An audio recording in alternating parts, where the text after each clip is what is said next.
All right, we should be live. How's it going, everybody? Good, good, Pretty good. good. We are here tonight, missing one of our Midnight Society members, the Bat, but he will be back next week. We have our guest here, Casey. How you doing, man? Good. We have Echo in the chat. What's going on, Echo? And we are going to talk about 1954's Godzilla, which that you probably know the most on it. So if people who haven't seen the original like in a long time and never saw it, that's awesome. Well, like how would you describe the movie and like what goes on, like just in case someone hasn't seen it in a long time and doesn't remember most of it at all? Well, just as I was telling our kaiju expert that I found something out today that I did not know for forever. I did not know that they had actually split the Godzilla origin film into two. They had the Japanese version that was released in 1954, which is 96 minutes long. And then the Americans bought the rights to the movie and they reshot the movie. They reshot several scenes. Oh, they actually shot. I didn't know And that. and they inserted Raymond Burr into the movie. Yeah, And it's actually, I think like the best movie I've seen that uses like body doubles to like insert a new actor into the scenes. Normally they just do like a narration over. Yeah. I've always seen the Raymond Burr one. That's the only one I ever saw on American TV. So that's the one I grew up with. And it wasn't until I was listening to the commentary that they explained like what had happened. I'm going like, wow, all this time and I had no idea. And so so I watched today. I was watching I'm watching the version that I owned, which is the American version, which is from and this was released here in the United States in 1956. Mm-hmm. That's why you were thinking it was 56 that it came out because it was, well, I thought it was 54, and it was 54, but I didn't know the American version got released in 56. I thought it was released in 54. So and stuff on the bat with it. I mean, what's really cool about that is that Japan, they never released Godzilla outside the country. In fact, they never released Godzilla, the original film, outside for official release outside of Japan till 2004. Wow, that long? I would have never thought that. Me neither. Oh, I mean, I guess they knew they had a killer franchise there, and one hell of a monster, one of the most famous monsters in cinema history. Just wanted to hang on to that. I don't blame them because do you know how many Godzilla movies there are altogether? It's got to be an insane amount, right? I think yeah, I think 60s, I think. Insane amount. It's officially Toho isn't it like 33 or 34? I don't know. It might be more than that. I would think more than that, maybe. Yeah, just like I don't know. They've had a few breaks over the years. And him versus Kong, and yeah, but a lot of the times while they're running, it's year after year, and then and sometimes it's two in a year. They went crazy on them. I guess they do that with the franchises nowadays too. So you see like a new horror. Saw had a new movie every year for like a whole decade. I love Saw. Actually, it's one of my favorite franchises in horror. Just for the way that, like you said, that they just released it every year. They didn't have no script. Like, that's the thing. Like it makes it an event of like the release. That's true. Yeah, it's like a year. Like, we saw this year, but I like continuities is a big thing for me. So when I see like in a lot of movies, like especially like in a sequel or something, they bring in a new actor for whatever reason, couldn't get them or they wanted too much money. That annoys the hell out of me. But even little things. But the people who made the Saw movies, as they went on, there is such incredible detail paid to continuity in that whole series. They would bring back actors to play dead bodies on the floor for flashback scenes for 5 seconds. That's dedication. Like flying someone out to play a dead body for a 5-second shot. Like that's definitely some dedication. I was really impressed with. I agree with you, Casey. I'm sitting there watching the American version today, and I gotta agree with you. I thought they did a pretty decent job as inserting Raymond Burr.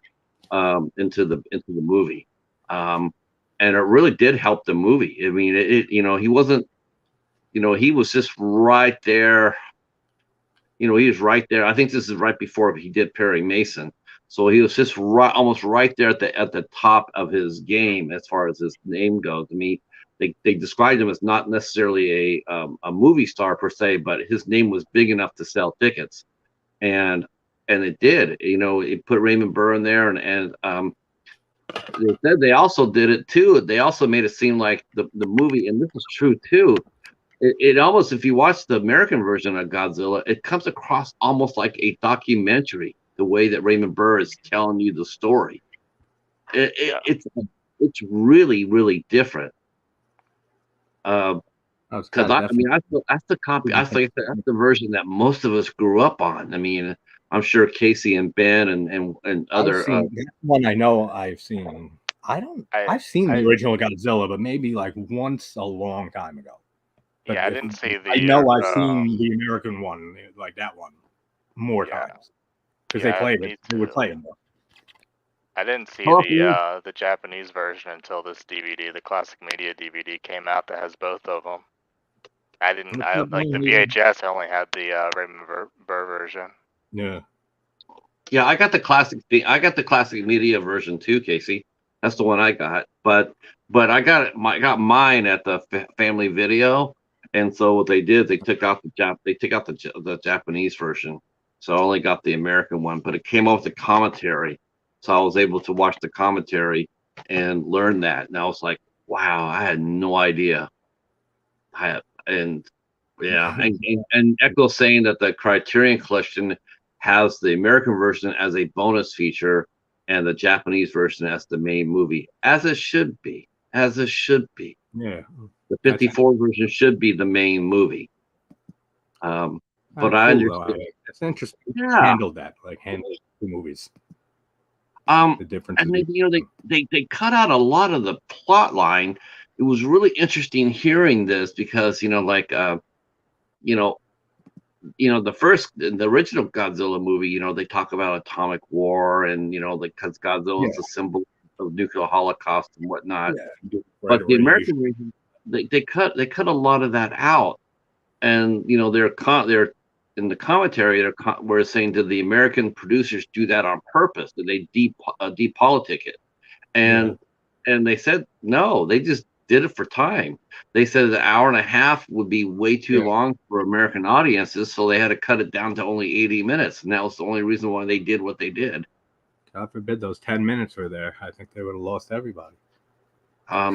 Yeah, maybe today because it's like hardly anyone has attention span with younger generations. But it's funny because I mean, you hear that too. You hear people say that a horror movie should only be about 90 minutes, and I'm like, if a horror movie's done right, I mean, look what they did with Terrifier 2. They got 2.5 hours out of it. Yep. Or Godzilla versus Kong. I think that was over 2 hours, if I'm not mistaken. I mean,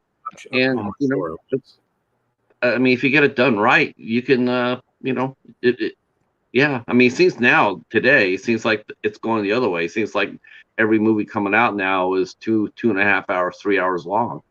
Yeah, like you said, it'll depend on, like, you hear that a lot with slasher movies, the 90-minute thing. Like, slasher should never be more than 90 minutes. And most of the time I agree, but if it's doing something different, if it's engaging, if it has like a more complicated plot than kids are in the woods and get killed one by one and that's it. No reason why you can't go over 90 minutes.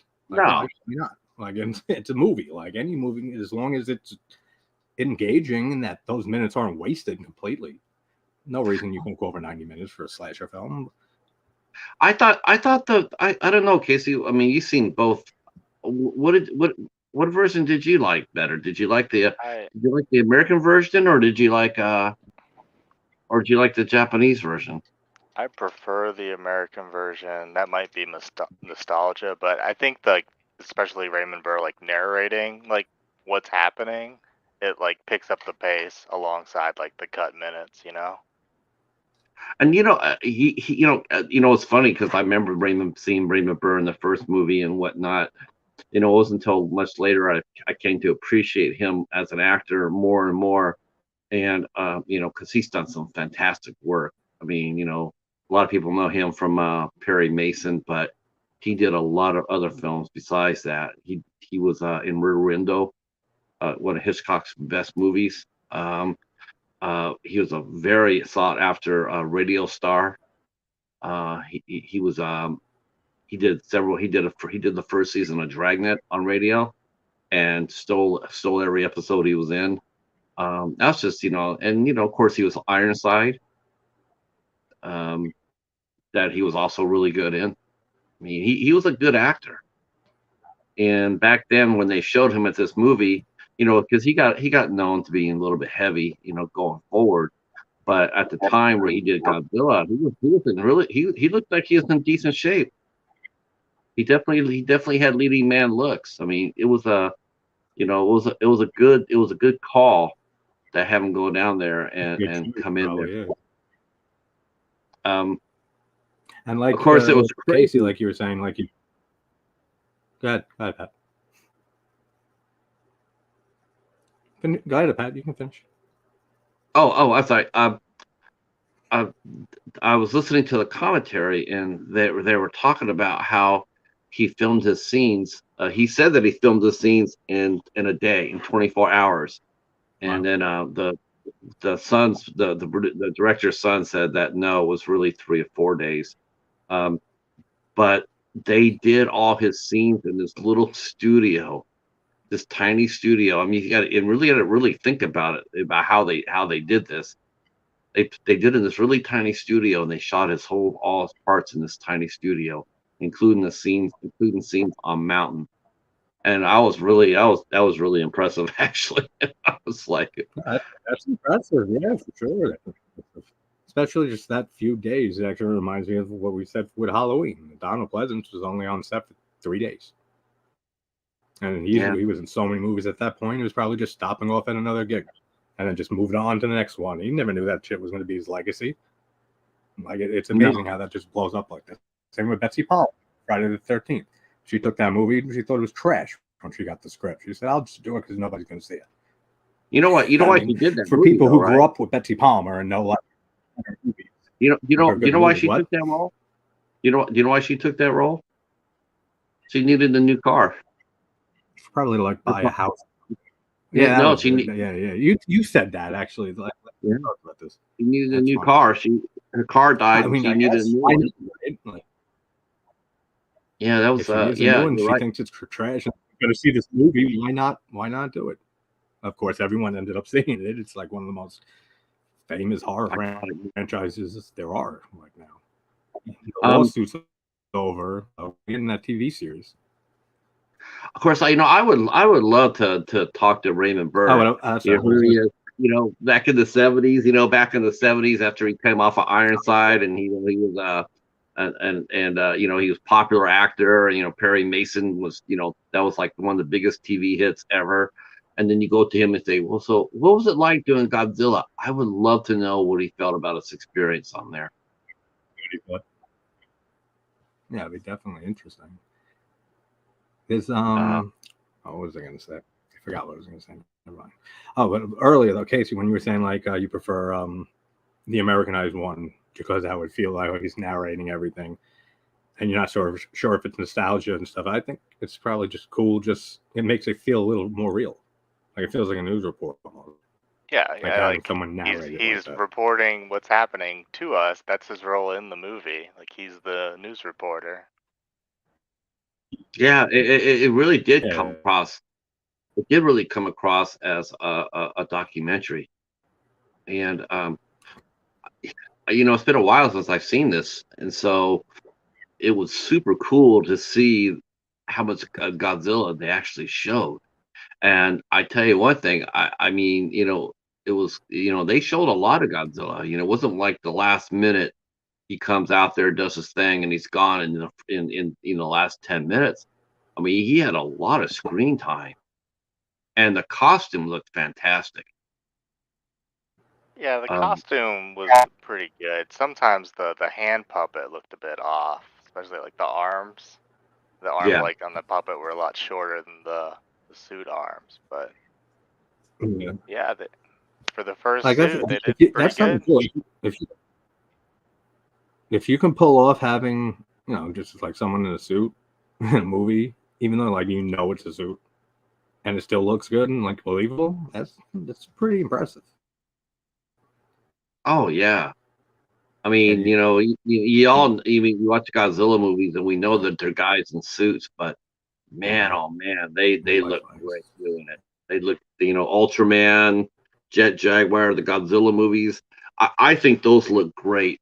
The ones I don't necessarily think that looks great, but you sort of bypass it because you just love the character so much. Because I don't really think that I don't think Gamera looked really good.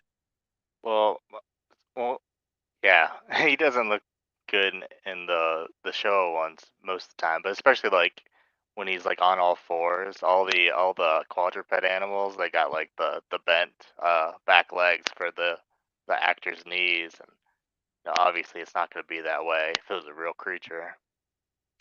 Oh, we lost JT.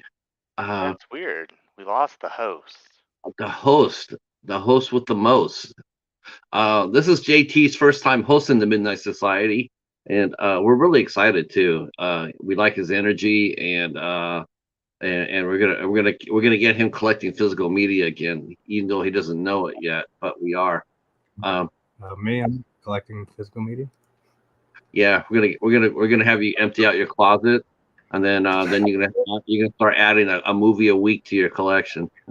Yeah, just make it, when you go to, I think that's awesome with the library thing that you have a library there that you get your. Yeah, you just need to find a library where you can find all the week I know, it's releases awesome, for 5 cents, like Pat does. You know what? You know what? I got really lucky with that. You pick one movie out for me, and you FedEx it over. There you go. You can. Yeah, I'm gonna start doing that before I wouldn't do that because this is my thinking. I don't know how you guys feel about this, but when I go inside the library, I always, because I'm the only collector there. The rest of the people there on Tuesdays, they are resellers. They are buying and selling what they find. They resell what they find. So they go on their phones and their machines and they go scan everything to see what they can get on. What they should list it at. I go in there to collect. And before I started doing Tuesdays, I was just I would come in at 2:00, because from 12 to 2 is when the resellers are allowed to go in early. You basically are paying $1 a week to go in early, but it sort of sucks because it's like it's at the library. They shouldn't charge anybody money to go in early. They just shouldn't do that because our tax money is already paying that. But I went in there early, and I paid to go in there early, and and I go inside and I see all the movies. My Wi-Fi is being a little wonky. Halloween.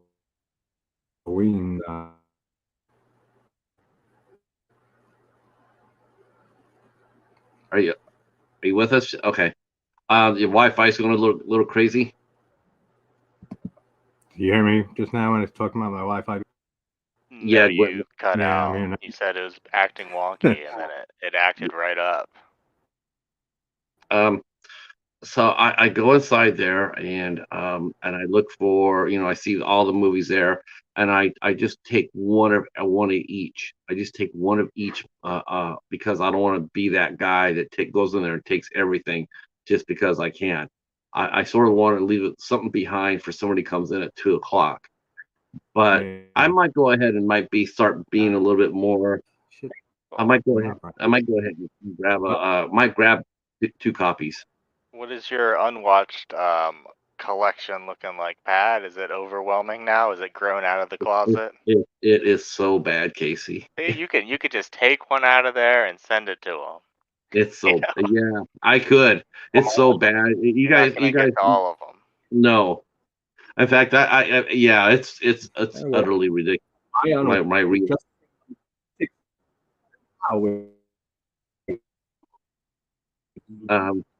I'm waiting for you to review that, Echo. Chinese speaking vampires. I hope you review that. He said it smells weird. I know. I got it at Autumn. Dollar Tree. It smelled weird. Acting up again. Yeah. I don't know why. Yeah, Annoying. that's yeah. Yeah, you're not moving in your video, and your audio's kicking in and out. Can you plug your laptop in, or are you just operating on battery?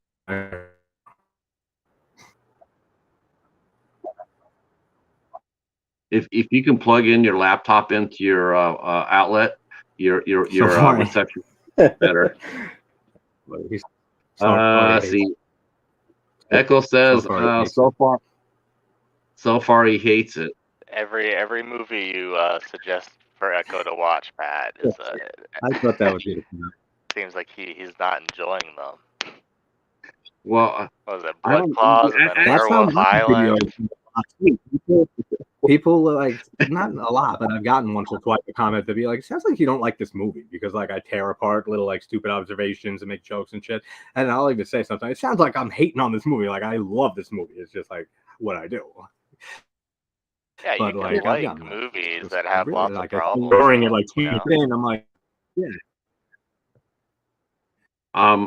Yeah, most of them are just like nitpicks that only like I would make or people would make, filmmaking wise, like from a technical standpoint or anything like that.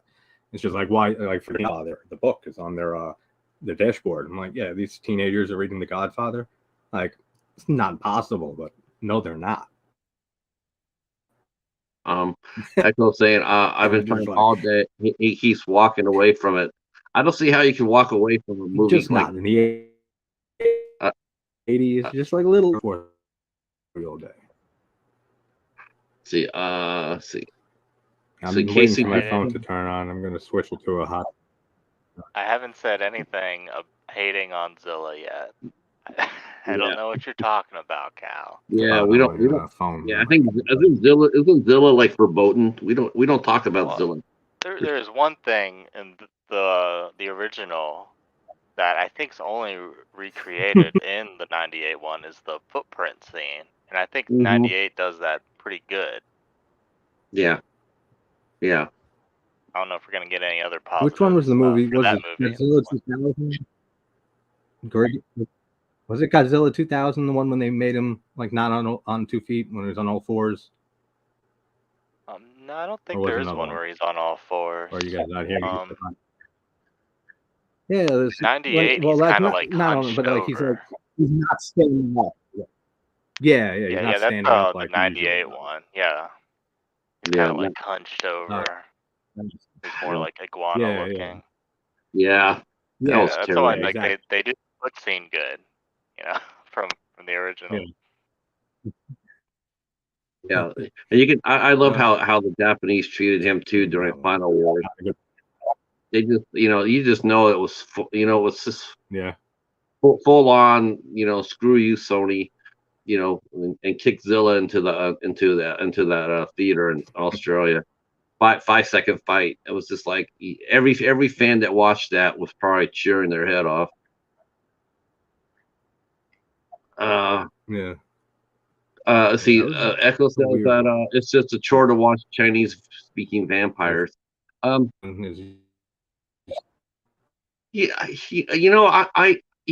funny because I love kaiju movies, and I'll watch any kaiju movie. I'm gonna switch to a hotspot. That should be better. Okay. I'll watch any kaiju movie. I mean, even if I know that it's going to be cheesy as hell, like most of the ones from SRSR. Oh yeah, I don't know if most of those are purposefully cheesy. I know a couple of them are, like Monster Seafood Wars is like tongue in cheek, but what about that new one? What's that new one they're advertising? Wasange or Wasanga? Wangui. That's that was a lost, I think South Korean kaiju movie, but they just had it in their vaults and they didn't want to release it on anything. But I guess they made enough money off of Zillafoot to purchase the rights to that. Well, we know they made money off of Zillafoot. The thing is, like, they tried to buy the rights to that before, and they got denied. So I guess they pulled up some more money. Well, yeah, they're probably going like, it's going to take a lot more than $200 for the rights to this movie. Maybe that's what it was. I'm sure. They probably took Anthony Polonia's salary and gave it to them for the rights. Hi, Hops, how are you? Guy. What's up, Hobbs? I have never really watched a kaiju movie other than Godzilla '98, where I just did not like it. I mean, I think every single kaiju movie I watched, I've been entertained by. You didn't make it through Zillafoot, did you? I never watched Zillafoot, Okay, well, there you go. but I'm sure that I'm sure that I would. I mean, look, I made it through Rygo. Rygo was better than Zillafoot. I guess Rygo also didn't have a studio. It was also like one guy. Like he self-funded it, but I think he just had more money. Like he was in the industry beforehand, Like he's worked for studios. He has studio experience. Yeah, I don't think it's not like it's homegrown but with experience. Yeah, I would if I got a chance, I mean if I saw a copy of Zillafoot at the library for a quarter, yes, I would buy it. Whenever you guys do Polonia Week year 2, you can give it another shot. I'll give it another shot.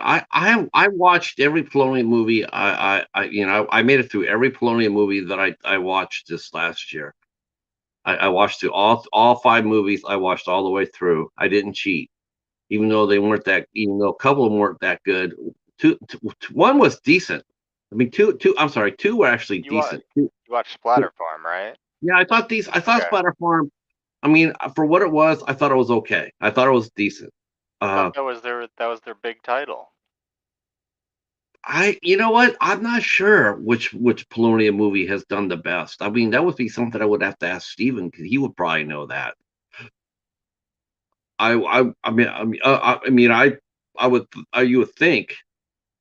You would think that it would maybe be Amityville in Space, because it got so much, it got so much hype, and then no one watched it except for like the people who were gonna watch it anyways. But you know what it was? It was because it's like anything else. It's like you got to promote yourself, and I didn't see any promotion at all from anybody on that movie. I mean, I didn't see anybody. It got promoted when they announced it, and then all the news articles ran their things. But yeah, I didn't even know it was released until they started sending it out to people. Let's see, everyone, it's all good now. Hobbs is here. Yeah, Hobbs in the chat has a good review of Amityville in Space. That Amityville in Space. Hotspot. Sorry, guys. 10 minutes from the Amityville house. But you live 10 minutes from the actual Amityville house? Yeah. I'm on Long Island, New York. Amityville is nice on Long Island. It's like 10 minutes from me. But they don't have that. They got rid of the iconic eye windows a long while ago, and that's a shame, because that was like so iconic with that first movie. The windows just looked like big eyes, and you saw the big eyes at it. That actually, that would actually be an awesome video for you to make. A man in the streets, and just walk down the street of where that house is at, and ask people what do they think about how people look at Amityville. I bet you get some very interesting answers. I don't think anyone's living there either, so like I wouldn't have to worry about being kicked off the property. No, I think if you just with the various different stores or whatever, we said, how do you think Amityville? What do you think of all the movies based on Amityville? And what's your feeling behind it? I would be very interesting to it'd be like going to Japan during Godzilla Day and asking people how do they felt about Godzilla 1998. When it came out. What you said. My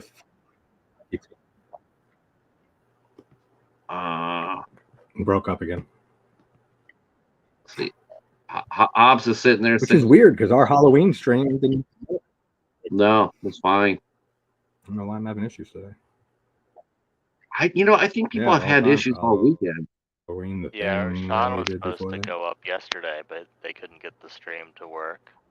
No, so it might be a StreamYard thing.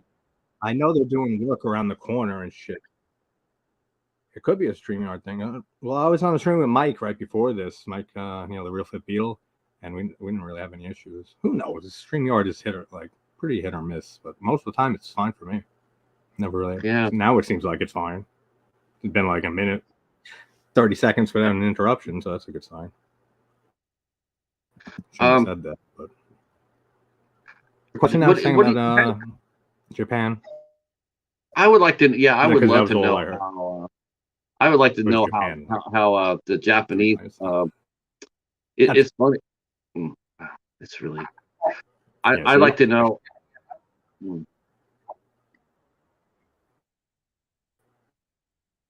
There might be a new found appreciation for it, like there is here. And yeah, now. You're still going in and out. No, I'm afraid to say anything because it feels like I'm stepping on them. Okay, I'll try this. I think it. Anything we can give credit to the famous, when everyone refers to movies that are dubbed and they think like a Godzilla movie when they're talking and then like the sound's not coming out. You hear that all the time. So that popularized that in an unintentional way. What do you think? What do you think the Japanese fans feel about the American version of Godzilla's? You think that they're? Do you think they like the ones that we just did, the last three? Do you think they're okay with it? I think they made a good amount of money over there. They're going out and seeing it. There's probably some. I mean, look at The Ring and The Grudge, the American remakes, and not even just the originals. There's a decent amount of horror. Well, no, I'm talking about Godzilla. I'm talking about the Godzilla franchise because it's such an iconic. It's their most iconic franchise. Japanese horror movies. I'm sure it works both ways. They really made an Amityville in space. Oh yeah, they definitely made an Amityville in space. Yeah, we're trying to tell you that you should watch that. They moved the house. I don't know. I didn't watch it. I haven't watched it yet. It gets out in space somehow. Maybe you hitch a ride with Jason or the Leprechaun. I do came towards the screen. Makes the Wi-Fi better on my end.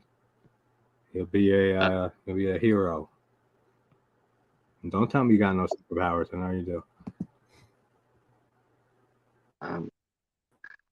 I wonder. And the reason I mentioned about the Godzilla is because Godzilla has always retained its popularity here in the United States. That should be good again now for a sec. It's like when it feels like whatever you hear me, I can hear you. When you're talking, and then it's the opposite. Like you can hear the total opposite. So we're not hearing each other at all. Like when I'm able to speak, I can't hear what you're saying to answer to. Can you hear? Can you hear this? It's just a StreamYard thing. If anyone else is having issues. Yeah, I hear you. It has like 30, 45 seconds that it goes uninterrupted. And it's like, all right, good, it might be fixed. And then it fucking stops again. Like buffers. But it's been good this whole time, so don't waste it. What were you going to ask? Maybe we could do this. Maybe when one of us wants to talk, just put your hands up like this. So then the other two can just, and then when we're done talking, we'll stick our hand down. Because I feel like I'm walking on you, and I don't really like that. It's like when you're trying to say something, I'm interrupting you, and I don't like doing that. Okay.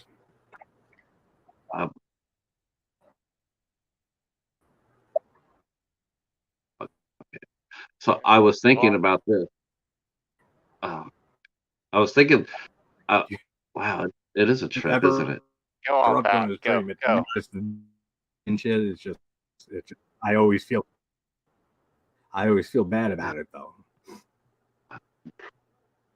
Wow. Okay. So I was thinking about this with Godzilla. It seems like it seems like Godzilla retained its popularity here,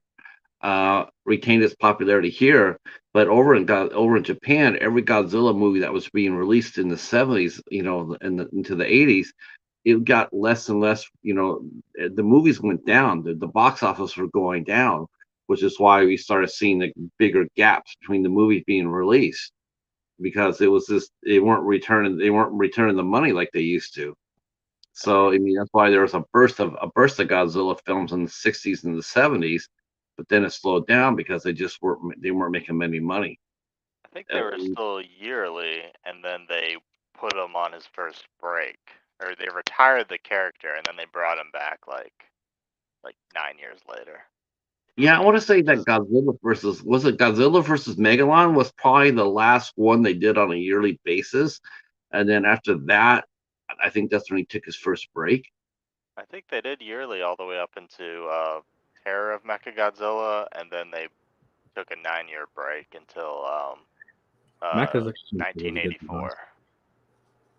He had a cool design, Mechagodzilla. Yeah. Oh, Mechagodzilla looked cool. Let's see if this is better. I jacked my neighbor's Wi-Fi. And now I'll see if it's because they're doing work around the corner on like something like a tree fell like 2 days ago. I'm sure that probably might be it. I don't know if they're still there working on it though. So like I don't know, it's 8:46 at night. They might be. That could be what it is. So if it still buffers out, it's probably that. Because Seems like it's I mean, they all have passwords on their Wi-Fi, but I couldn't say it on here. But I get them. I get the password just to use it. It's mine. It's not good. It seems like it hasn't cut it. I'm not even saying it. It's good so far.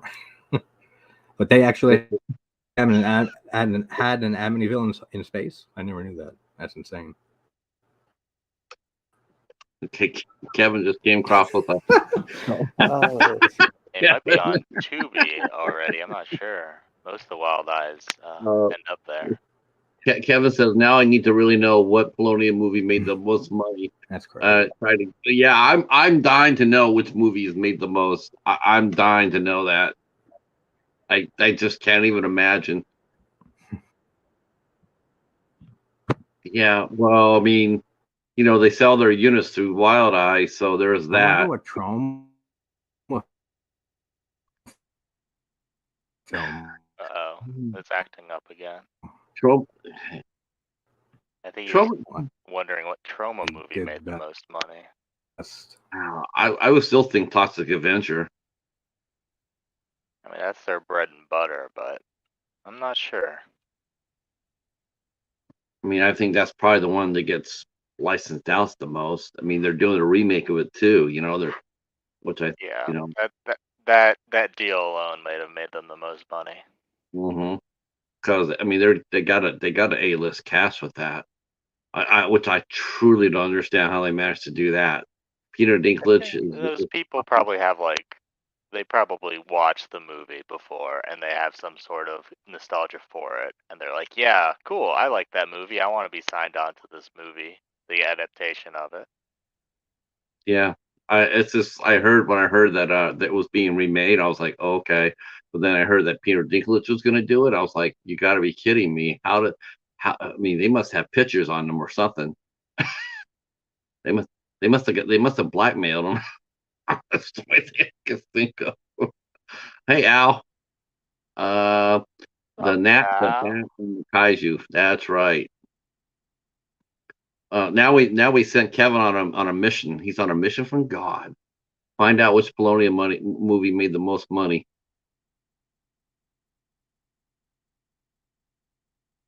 I was hoping that the Criterion sale. I was hoping to see if the Godzilla collection was going to go down. I was hoping because I know it was like last time it was like 225, and then it was down to. It was I thought it was, last time they had it was 225, so I thought, well, it'll be $112. But I thought this sale it would be lower. I thought they would lower the price down, being so close to Christmas and whatnot. And so is the sale the Barnes and Noble sale? Because last time the Barnes and Noble did the Criterion 50% off. The big box sets were 50% off, including the Godzilla and Yeah, the Bruce Lee and $112. stuff. Yeah, Yeah, it's better that's than 200 something. yeah. I see. He paid 112. I was hoping that it would come down beneath 100. I was hoping it would come down to like around 85. 80, 85. That's the thing. The Criterions, they hold value. You know, Yeah, even they if do. it's a few years old now, still the same price. Yeah. Well, I mean, Yeah, I tell you what, Criterion's are going to go through the roof.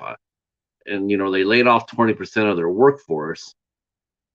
And rumblings are going on that maybe they're going to launch a streaming service too. Criterion has a streaming service. It's called the Do Criterion Channel. do It used they? to be on Filmstruck, but now it's its own thing. You wonder if they're going to be releasing fewer movies going forward. Or maybe not printing as many as they used to. Like every title would get, we'll print up 7,500 of these or 10,000 of these, and I then they could have see overstock. that. I don't think they're gonna stop printing them because there are Criterion collectors that buy every spine, even though they're like way past 1,000 now. And there's people, you see them every sale. They go out, they do the live streams. People love Mhm. Criterion, People love but Criterion. they I, might go if they need more money. They might dip into the FOMO that all the other boutique labels have. Just press less, make a big deal out of it. Maybe have some uh, exclusive slips. it says Al saying he's got Chinese speaking vampires too. Echo. Well, that's awesome. That's awesome. I fully expect to see a Dollar Tree theater review from Al Lucard for Chinese speaking vampires. That's gonna be the next Midnight Society. You gotta watch it, and then Echo will be the guest instead of me, and you guys can all talk about Chinese-speaking vampires. It says he really dislikes it. I might just do a short review for Letterboxd. I don't understand how you dislike it so much. It doesn't have Sarah Jessica Parker in it, so what are you complaining about? How could how could any movie be called Chinese speaking vampires be bad? I don't know. I haven't watched it. I've been burned by interesting titles many, many times. I mean, like Werewolf Island? Talking about trauma, how Oh did God, they so how did they ruin a movie? I don't know if they just distributed it or if they produced it, but Dracula versus Frankenstein. How did that not go great? Ugh. budget, budget. I mean, trauma. You know what? Honestly, trauma. I mean, I outgrew trauma as a fan years ago. I haven't seen anything from trauma in years, and I really don't have any inclination to. I don't. Some of the older stuff I would get. I mean, I like to get Terra Firma, maybe same thing with Full Moon. Full Moon, I have not seen anything I really wanted to get in forever. To me, their heyday was way back in the 90s. Blade Iron Cross was good. I want to watch the new one, the Doctor Death movie, but it's just on their streaming service right now. I'll just wait till the DVD comes out. My favorite Godzilla flick, it has to be Godzilla versus Megalon for me, because I Mine's, absolutely mine, love. Yeah, that's my favorite Godzilla. mine's this one. I was rewatching it. I was like, man, I love this shit. Oh, the But old then, one, the old original one. yeah, but then like also like the first Godzilla versus Godzilla, that one's up there too. I love the I just Prophecy movie. let's see. Full Moon was cool back in the day, but yeah, I don't. Their newer stuff is just garbage. That evil People like bomb Yeah, and most of evil. it. Yeah, just not a fan of Yeah, that all that shit. stuff. My Castle Freak is my favorite full moon picture. Castle Freak's so That's good. Castle Freak is Stuart Gordon, and Barbara Crampton, and Jeffrey Combs. It's my favorite full moon picture. Actually, Charles Band, who the head of Full Moon, Hmm. he just had a picture and a pitch for Castle Freak. It was just like he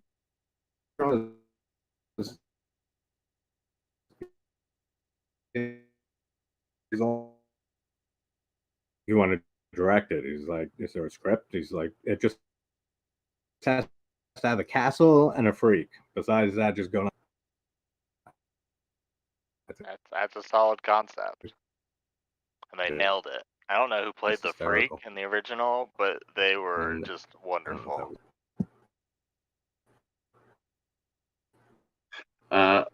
Yeah, Hobbs is mentioning he's getting into the kaiju stuff, and he's bringing some more kaiju theater soon. Me too. I love kaiju films. Hobbs says that he's been doing kaiju, and he's going to be bringing more reviews. Yeah, Bones sent him a bunch of movies. Nice. Yeah. Bones sent me. You and Bones took me up. You guys sent me a lot of stuff. In fact, I think I'm actually reviewing. I think I'm going to end up reviewing. I don't know. He went to audio only. So it's hard to tell when you're talking. But it might help with the internet stuff. I think I'm going to end up reviewing Gamera the Invincible next week. Did it win the poll? Oh, that'll be cool. That'll be cool. Yeah, but that's what everybody voted for. That better? Because maybe I was far from. That's what they all voted for. Good. That'll be a cool one. Do you own it already, or you have to go buy a copy?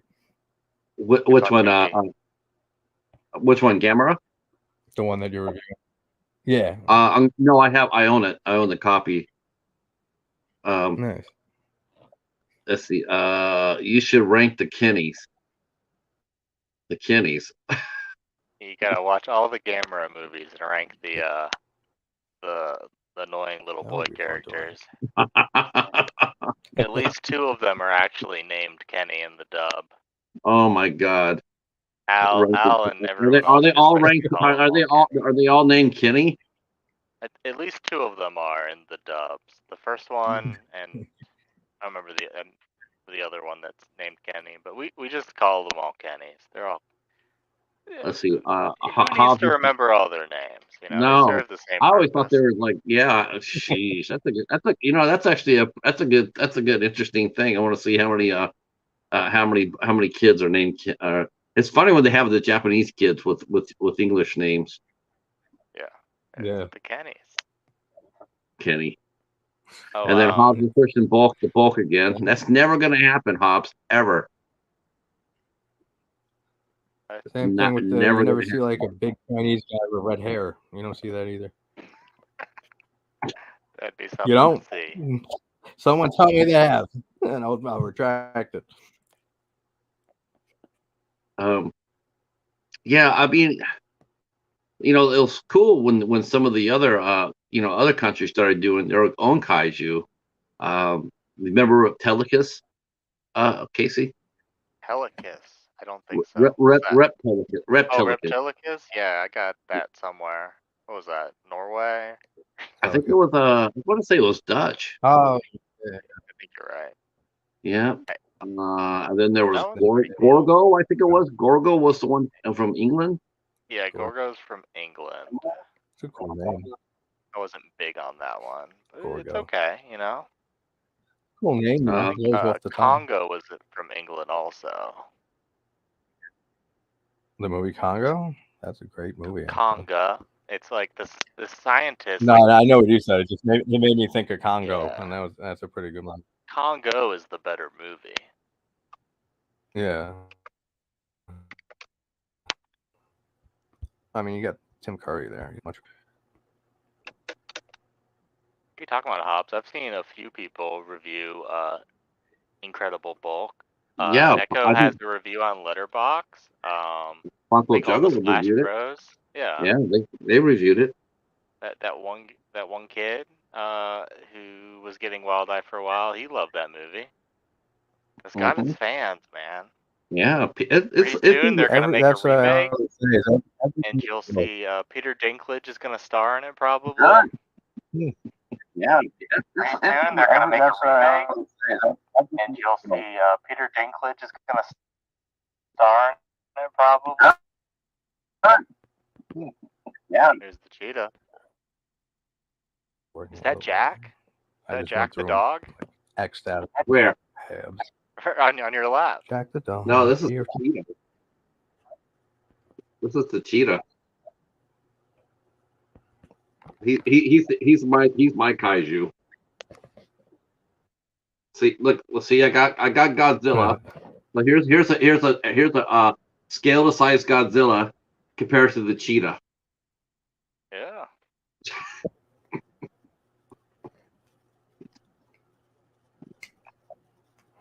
I'm hoping that's coming out. I hope that's coming out soon. Beast. Maybe. I've been wanting to see that one with the Idris new Elba. Yeah. I haven't seen it yet. I saw Yeah, it somewhere streaming, or maybe HBO Max. Is that the one where Yeah, it was him about and that. his family gets attacked Yeah. by the big cats? Yeah. That's I don't out either. on a streaming service. I don't think watch maybe trailers. HBO Max. Yeah, that's what I think it was. HBO Max. I know that they had to they put that movie out to a focus group, and they originally had cheetahs in it, and people got too scared, so they had to put a stupid lion in it. I'd still be scared of a lion. Like, I wouldn't be scared if I which like large cat they put in. Still would be running from that. But I guess you can't thing run is, from the cheetahs. thing is you have a better chance of outrunning a lion than you would a cheetah. Yeah, cheetahs. Yeah, I guess.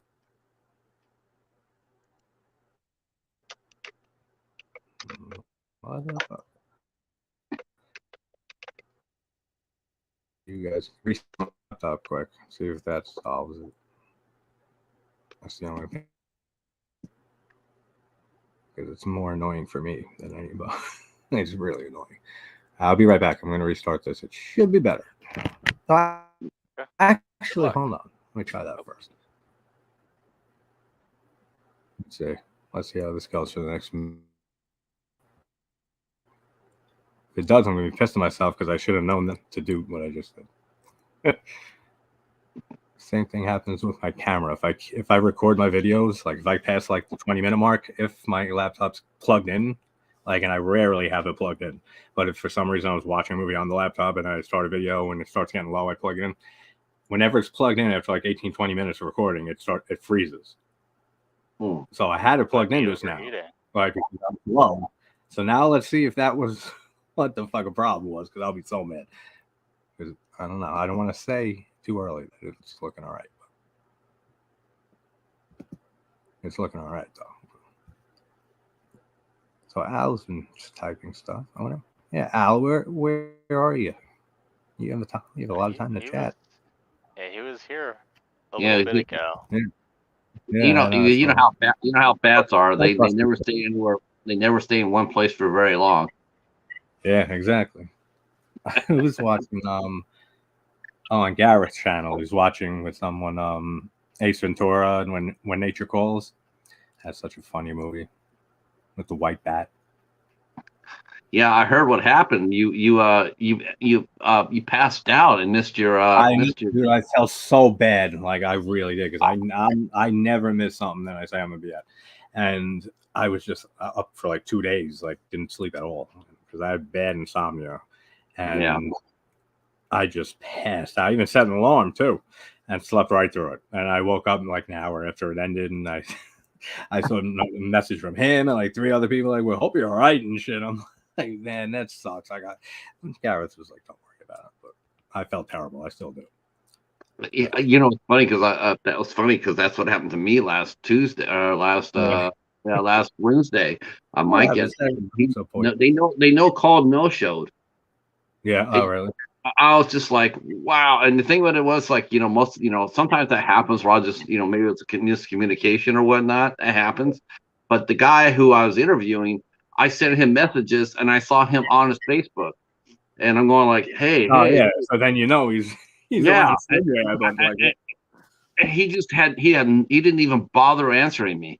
He didn't, not once. I said, you know what? I pride myself on being professional. Yeah, and that's not professional. And so, see ya. Was that the Especially Christmas that's stream? one thing Facebook ruined for everybody is for at least some people is just the online like icon. So Oh people yeah, know when you're online. Some I people got believe that like, turned oh, off. I'm not there right now, and stuff. It's like, yeah, but I see you are like you're online. Right. People just A don't lot of get it. relationships, I'm sure, over the years with that. They'll turn No, the little green indicator off, but then they'll still Yeah, post some shit. So it's like, yeah, oh, well, exactly. there you go. You're letting everyone know. It's so funny. no, it was just like I'm sitting there, and the thing is, though, it's like he actually, he called me too. That's the thing. He called me like the week before. He asked me for the interview. He actually came to me and said, "Hey, I'll do the interview." I said, "Okay." And so then they called and we talked. We had a nice discussion and everything else. I thought things were fine and promote and everything else. And then he doesn't show up. And then I see him online and going like, "Hey, we're supposed to be doing the show right now. Where are you?" And he's still there and nothing, not one, nothing. And after that, I got up the next day. I looked there to see if he had contacted me. Nothing. I'm going like, wow. So you burned my ass, and I know you're online, and you don't even have the courtesy to come talk to me about it. And so I just blocked him. Shit. Like it's not just like push a link and you're there. Like we promote that shit. Yeah, that's the thing. YouTube, social media. Like it's not just clicking a button and if I'm not there, it's fine. It's like, yeah, no. it's like wow. That's exactly what it is. Yeah. But yeah, you promote and you get out there and you let people know about it and talk about it. But we know what we actually had, and I normally the time something like that would happen, I would just have ended it. I would have ended the stream, saying I'm sorry, it didn't work. But I ended up staying up there and we ended up talking for an hour, an hour and a half, hour and 15 minutes, and we had a lot of fun. So I said, you know what, I'm going to keep this show. I'm going to keep it. I'm going to put it in the interview series, and and the title, I said, it's the first time I ever had a guest do that to me. Yeah. I've never had a guest no call, no show, no call, no show. I've had to come up there and sit there and say, hey, something has come up. I got work. I got sick. I got this. I got all that. It's just like a job or anything, like any normal person would do. If you can't make something you made a commitment for, just tell the person. Right. A decent amount of time at a time if you can, but don't exactly ignore them and say nothing. Like that's not right at all. I wonder if Echo, so what defines a kaiju movie to you guys? Because is it something that's just is it something that's bigger Honestly, than I don't know what that even means. What is a kaiju film? Yeah, it's mainly giant monster So movies. okay. Oh, okay. That's what I say. Just any giant monster movie. Yeah, Some people say it's just Japanese giant monster movies, but then you're taking off all like the ones we were talking about earlier. You're taking Reptilicus out of it. You're taking Gorgo out of it. Yeah. And some of those from the other regions, they're just like direct copies of Godzilla. That's what. So it's like it's the same movie. Why would it not be classified together? Yeah, exactly. I would just more monster movies, like big monsters, mutated monsters, whatever you want to say.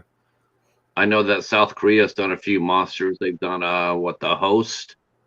The Host is cool. Yeah, it is. It's an interesting movie. I like that. They have the Void is a great movie too. Actually, you ever saw the Void? The Void. Is that where they're in the hospital? Yeah. Lovecraftian. That's pretty cool. Yeah, it's a cool movie. I actually enjoy that movie. Watch that sometime. Yeah, I like Dagon. I thought that was interesting, even though I wouldn't necessarily. Good. It gets a lot of bad shit. Like people who hate on it. I don't know why.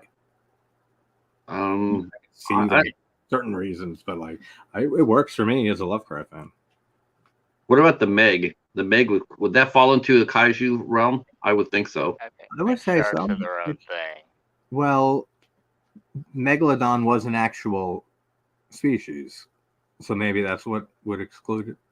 It's not like I like to just put sharks together, but I guess it could be. Everyone's got their own interpretations. Yeah, It's a pretty big shark. It's a good movie, though. I like especially that movie. That shark was big. Oh hell yeah! I can't imagine you even a regular shark, like a great white shark, if I was in the water and I saw one of them coming, I wouldn't know what to do. I just might just drown on the spot. Because that shit's scary as hell. But a megalodon coming out to you, that's terrifying. And they have a few good scenes in there that like portray that and like convey that very well. Like just they do. I'm trying to think of what else could count. I think anything. I would think that anything that's like you're right, Casey. I think the giant monsters. I'm just thinking of other giant monsters I've watched, like the thing from 20,000 Leagues Beneath the Sea. Okay. Yeah. People usually put the Harryhausen films in there too, like that, and then the Clash of the Titans. 20,000 miles to Earth or whatever with Ymir. Yeah, and Clash of the Titans. Yeah, they got the cool Kraken guy. I wonder how many small monsters there are that if you can make a whole category of that, like not like a regular animal, but it's mutated in the opposite direction. Yeah, like we were talking about the host, like that creature's a lot smaller, but I'd still stick it in with the kaiju. Sticking in with the same thing, right? Because I don't know how many other movies there are with like smaller mutated versions of like an actual animal. There's that one that was on Shudder like a few years ago. I don't remember what it was called. It was like one word, but it was like some mutated like cat thing. I don't know if I saw it. Cool. I don't know. Cool cat. Cool cat now. That's one thing in horror movies, especially slashers, that I always bitch about is when you get the cat jump scare. Oh yeah. Like I've bitched about it on many videos. People at least follow me a little bit. They know, like, and I solved it. I made it short. Said no more cat jump scares. Put in the silverback gorilla instead. I don't care if it has and nothing to do with the plot at all. Like just a girl is in school. There's a killer on the loose. She's like walking down the hallway. All of a sudden, the wall just breaks open, and a silver mountain-back gorilla comes out, just roars in her face, and then walks away, and never to be seen again. No attention brought to it. Give me that instead, because could you imagine doing that? Could you imagine doing that in all the horror movies? Have you guys ever heard of the Wilhelm scream? Oh yeah. You hear that all over the place. Yeah. Put the silverback monkey where you put a Wilhelm scream at. That's what I've been doing ever since I made that. Joke. Ever since I made that video, whenever there's a cat jump scare in a horror movie, I just say silverback gorilla, and whether people know what I'm talking about or not, I'm like, you'll figure it out and watch my older shit. Yeah, they never use dogs for that. It's always using a cat. Even especially if they're in the drawer and they pop out. It's like, how long has that cat been in the drawer? It doesn't look like I can tell you, honestly, I can tell you that's actually true. Cats do sleep in drawers, and they will, Yeah, but how long was they in here? Like, was he in the drawer? Like in one of the Friday the 13th movies. I've seen the cheetah sleep in a drawer for like 4 or 5 hours at a time. Yeah, like this cat seems like it was in there for days. Oh, like well past the state of death. I hate cats in horror movies. I watched when I was watching Bava's Kill Baby Kill around Halloween time. There was a cat in there, and they did nothing except just walk like a regular cat. I was so happy. I brought it up in that video. I said, "We get a cat, doesn't jump scare." Thanks, Bava. He knew how to put cats in his movies. But they did put They did put cats in the Godzilla franchise, right? They did. Yeah, I remember that. There is one creature that does look like a cat, even though it doesn't have a tail. That's Gabara. What's his name? Yeah. I mean, he totally looks like a cat. Well, Godzilla in some movies looks like a cat. Yeah, I see that. Yeah, no, I know what you mean though. I can see that. What was that name again of the cat monster? I want to look at a picture of him and see if I recognize him. It's Gabara. Gabara. Yeah, there's a cat in Smog Monster. It gets covered in smog and doesn't die, even though the humans that get covered in it just turn to skeletons. That's because cats don't pollute the world. That's why. That probably is why. So Yeah, I think that's what it was. Really. Yeah, he's only been in one movie. He's only been in that one movie. What is that? Is that Godzilla's Revenge? Yeah. Yeah, but he was a cool monster. I think it was before you guys went live. You were talking about the like the taglines that were added when movies get imported over.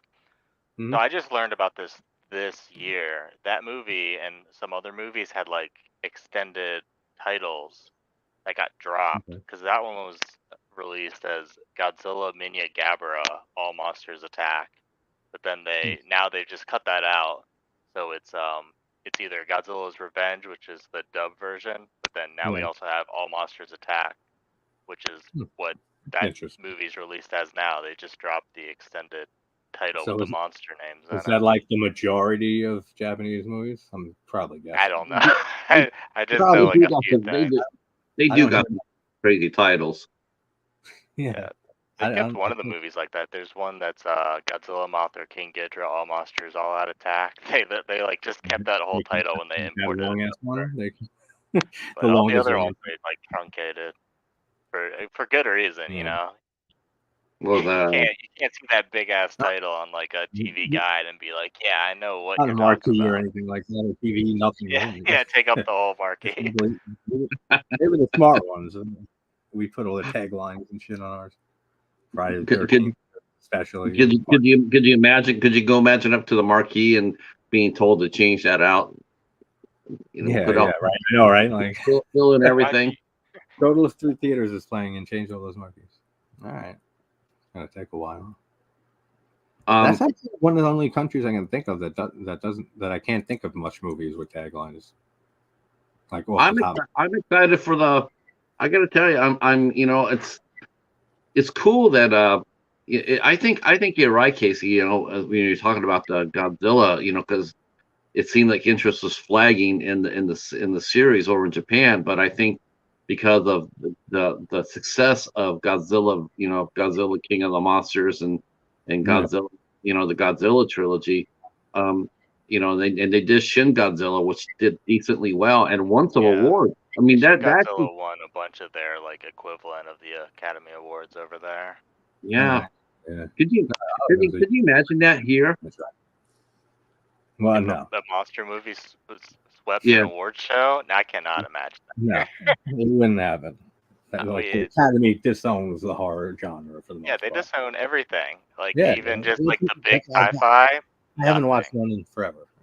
The Academy Awards is not interesting to me at all.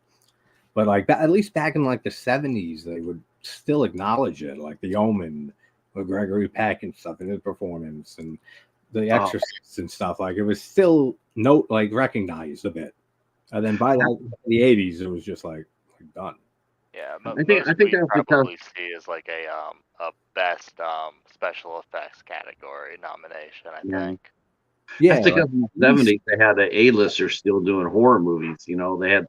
I mean, those are big stars back then. They were doing horror movies. You know, we don't really have that here now. Yeah, it's mostly a lot more. Toni Collette's not a big star. No, yeah, Toni Collette. If they did Hereditary, she would have won. Oh, Lord. Jesus, Lord. Movie. Just when she fucking hits the ground, when she finds out that her daughter is decapitated, and she just starts the way she cries in that performance, and like, oh God, dude, that is amazing. Just for that, like alone. I like it when she's banging her head into the attic.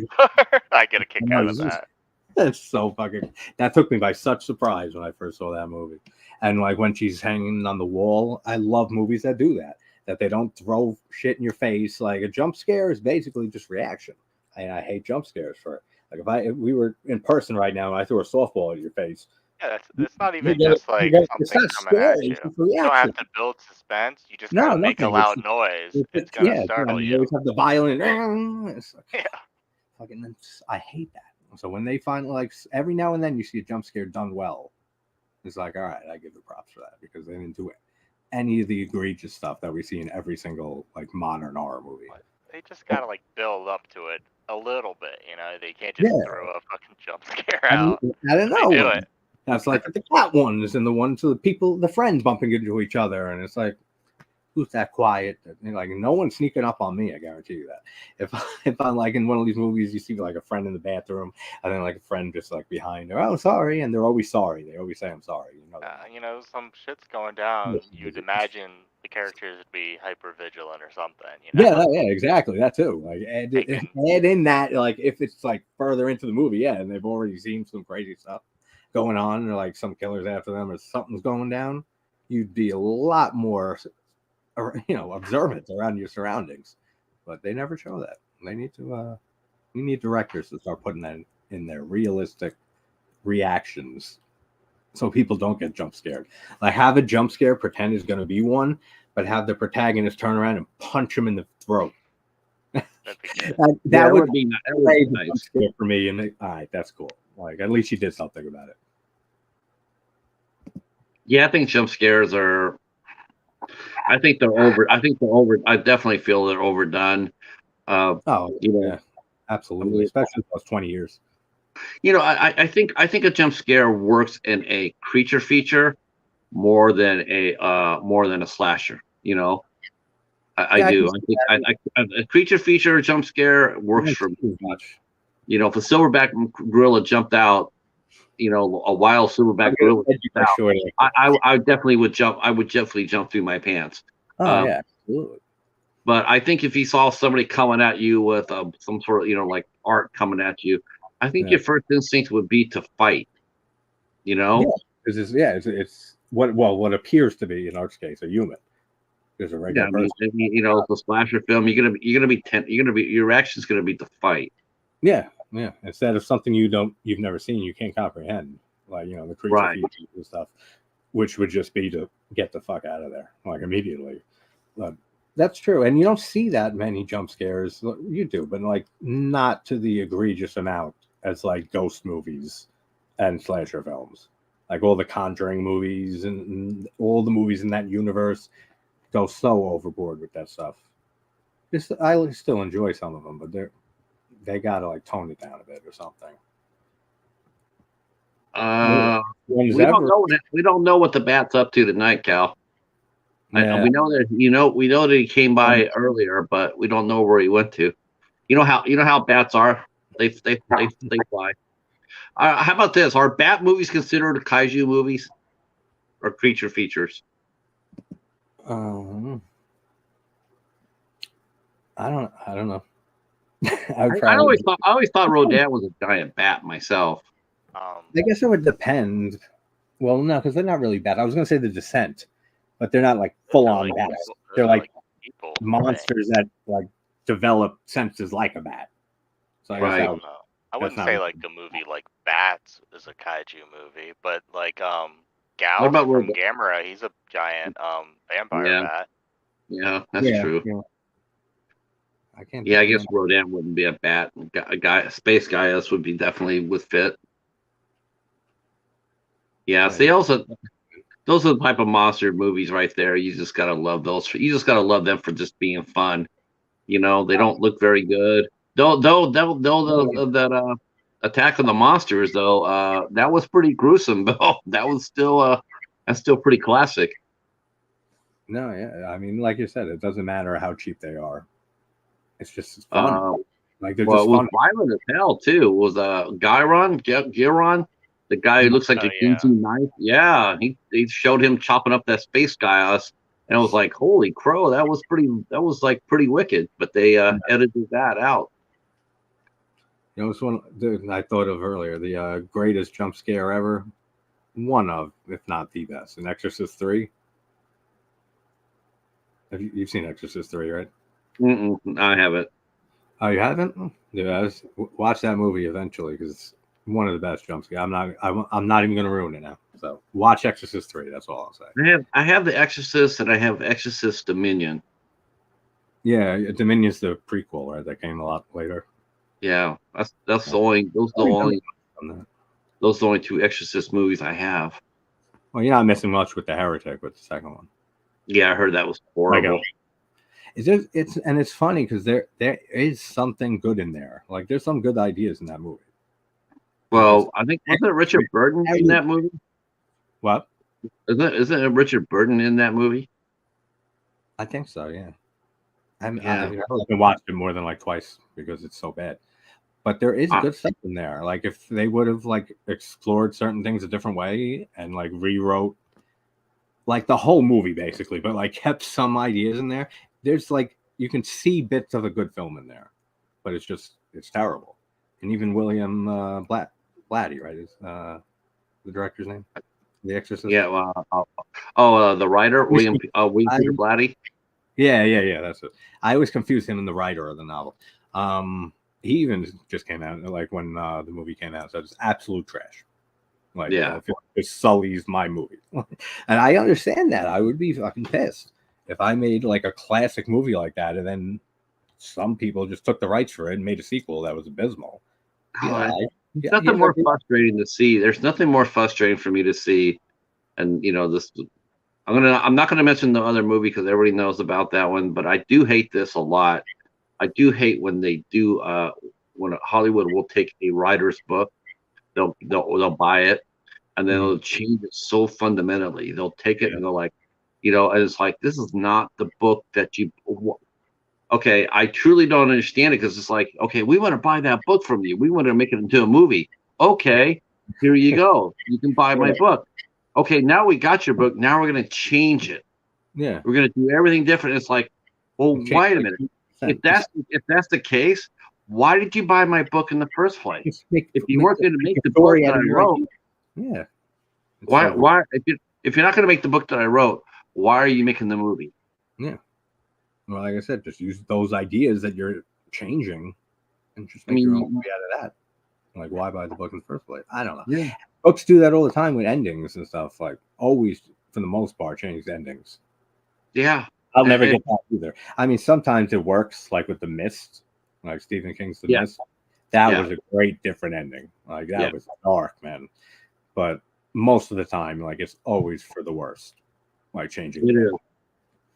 It is. It's always for the worst. And I think some writers, I mean, there are some that are they're so defensive. Like, like Kai Kussler is was really defensive. No, yeah. It's like not every person who comes up to you and says they want to buy they want to eat your book or your characters. Not every single one is going to turn around and mangle your book. There's some that actually get the idea, they get the character, so let them, gotta trust the process. Hey Gizmo, do you have a giant spider on my fan, or is it just a sticker? It's got to be a sticker because if it was a spider, it'd be eaten already. There you go. Eat that spider. Yeah, I have no fear of any spiders or centipedes or centipedes. I mean, centipedes a little bit like they're a little weird, but not that I'd have a panic attack and fall on the floor if I saw one. The cheetah cut one and he clawed one in half. Yeah, he clawed one in half. It was the most disgusting thing. It's the most disgusting thing I've seen in this house. It's like, oh my god! I mean, and it's just I couldn't believe it was something. I wish I had my phone. I wish I could have recorded that because there was running, and you know how fast centipedes are. Centipedes are pretty quick. Oh yeah. But kind of went a little creepy for me. And here he is. He goes like this. He puts his paws up like this. He's like not quite sure, and then he does it. Then he slashes back, and he goes like this, and it's in half. Like the front's running that way, and the back is going like in circles. And I was like, that's so disgusting. Would have made for a cool scene in like a movie or something. You could like had it recorded. Yeah. Well, I didn't, and I didn't trust him not to eat the damn thing. So I said no. I put it out of his misery, and then I flushed it. But still, it was like, dude. No, yeah, that's had to have been interesting to say the least. And cats and spiders, I don't get that either. I don't understand why cats eat spiders. It's like this. It's disgusting. Yeah, I don't know. They probably think it's disgusting when you eat cat food, Pat. Probably. I tried. I have to try. I tried again because next week the Steelers and the Bengals are playing. I did try to get Hobbs to do a tiebreaker bet with me, about cat food, but he for some reason he just will not do it. I His, I feel like his, that's a good decision. Yeah, no, I was thinking this. his team is the better. His team is the better team by far. His chances of winning are far better than mine. But I'm the one sitting there going like, I'm willing to bet you. I'm willing to take that chance. And but he said no. I tried that, Echo. I tried putting a cucumber behind the cheetah. Nothing. He was just like, he went over, sniffed it, and went on his way. I tried that because I wanted to see if he would jump, and no, not at all. I was hoping. Didn't work though, right? No. We'll figure out a solution. So next year, 2023, definitely going to be huge for Godzilla. Because of Godzilla Day was just a couple of weeks ago, 10 days ago or so, and they announced a new Godzilla movie, and I do believe that there will be a fight. I mean, there's going to be a fight. I just don't know. Yeah, I don't think they're going to do another Shin Godzilla. I don't think so. I think this one. I think they're going to want, because I think the fans want that. I think the fans want to see Godzilla fight other monsters. Isn't the Godzilla versus Kong sequel come out next year also? No, that's going to come out in 2024. Oh, okay. Yeah, I haven't heard. But my thing is that they said they're gonna have Kong and Godzilla fight against two other monsters, and of course we don't know who that's gonna be, and I think it might be up to Toho, because Toho might have first rights to that. They might sit there and say, well, yeah, we want to use Megalon in our movie, or we want to use King Ghidorah in our movie, and I think that whatever monster that they Japanese use, that Legendary will not be able to use that same monster in their movie. Yeah. True. So, you don't think they're gonna make a original monster? Legendary might, but maybe I don't know. They'll probably go with whatever they think the fans are gonna like the most. I would love to see original monster, Casey, on both movies. That would be. They used all the big monsters already. No, they haven't. They blew their load on King of the Monsters. They got Ghidorah, Mothra, and Rodan all in one movie. They put Mechagodzilla in the next movie. Those are the big monsters. Yeah, I know Rodan. That's so not right, Casey. That you're so not right. They might pull. Those Megalon, are the ones I've heard the most of. But like I said, that's why I'm happy. Thank you, Pat, for taking the lead on this stream, because I'm not a big Godzilla fan. Oh, it's okay. Of what and if the ones I have seen, I enjoy. I don't remember enough of it. So it's good to have a Godzilla expert here. Oh, that's Casey. Oh my gosh, Casey, get Casey and Ben from Godzilla in the same room. Get Casey and get Cody too. Cody can hold his own too. Man. Yeah. Hey, you three know more than me. I just love listening to you guys talk. Bones has them all also. Yeah, Bones is not bad either. He's very kaiju worthy. I don't know who else they're gonna bring in. Like, they could try Megalon, because that movie did make its rounds in here when it came out. Mm-hmm. Lots of TV time. Okay, and what? You're so wrong. You're so wrong. You know that it's good being able to be impartial. You're so mean, Casey.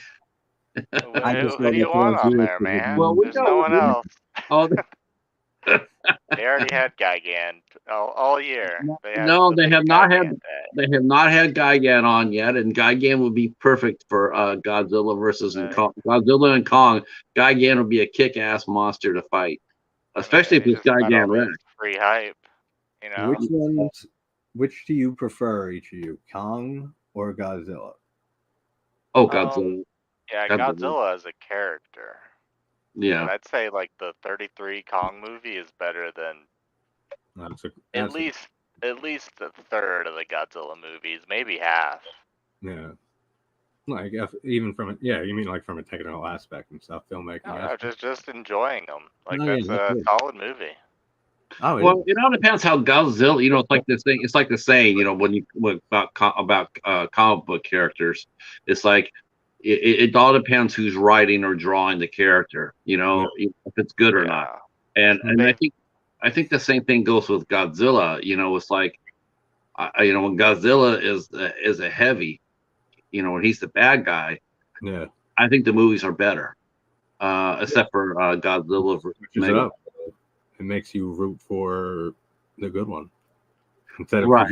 people are used to rooting for Godzilla all the time.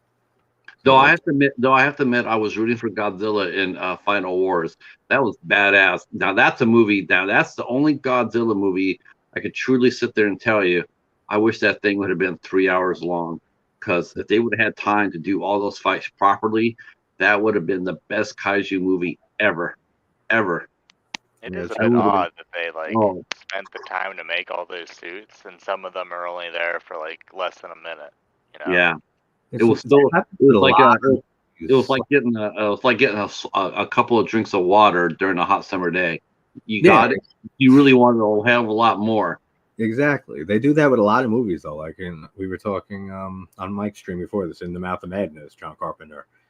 They did incredible effects work and stuff for like the certain scenes in that, and then it gets edited down to a few seconds.